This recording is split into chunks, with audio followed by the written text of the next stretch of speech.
Depuis les années 70, les jeunes franco-albertains sont représentés par Francophonie Jeunesse de l'Alberta.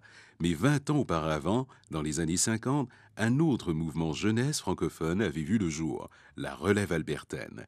Claude Ouimet a été vice-président de cette organisation. Il se souvient de la fierté des jeunes francophones de l'Alberta des années 50.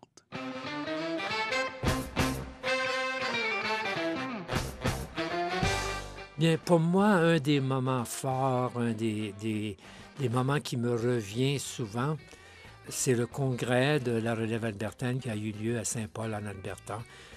C'était un congrès, je dirais, d'enthousiasme, un congrès d'énergie. Et surtout, ce que je retiens, c'est le désir de chanter. C'était pas des chorales ou des chants, mais c'était vraiment un chant de foule.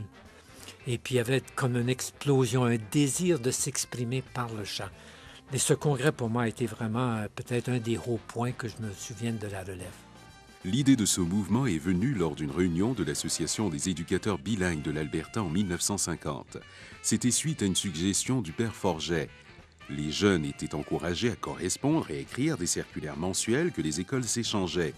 Ils avaient aussi leur émission sur les ondes de CHFA et publiaient des articles dans la survivance. Les jeunes se rassemblaient lors des congrès régionaux et des réunions mensuelles.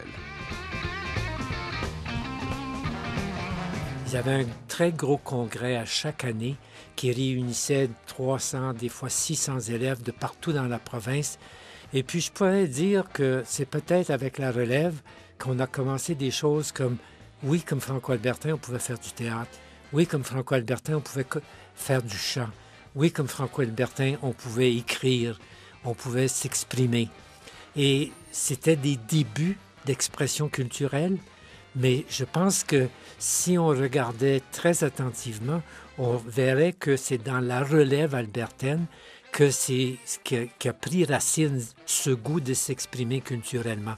Quelques années par après, il y a eu déjà des groupes de musiciens qui s'exprimaient, qui circulaient dans la province et puis qui chantaient en français. C'est des choses qui ne s'étaient jamais vues avant.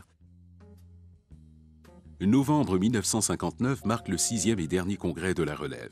Franz Levasseur-Ouimet affirme qu'on ne saura jamais les vraies raisons pour lesquelles la Relève a arrêté ses activités moins de 10 ans après sa création. Pour ceux qui avaient été dans la Relève albertaine durant les années très actives, Claude Ouimet croit qu'il y a eu une certaine tristesse. Selon lui, la fin de la Relève et les changements sociaux des années 50 ont un lien. Ça s'est terminé vers 59-60. Ce sont les années où il y avait déjà des changements qui commençaient. Les changements s'opéraient lentement. On voit graduellement les religieux, les religieuses peut-être se retirer un peu. Je pense aussi qu'on voit peut-être graduellement les enseignants se retirer un peu aussi, dans le sens que nous, on est là pour enseigner que la société, que le village, s'occupe de l'aspect culturel, etc. Fait que, tu sais, ça a été... je pense que c'est un peu ça qui a causé que ça l'a changé.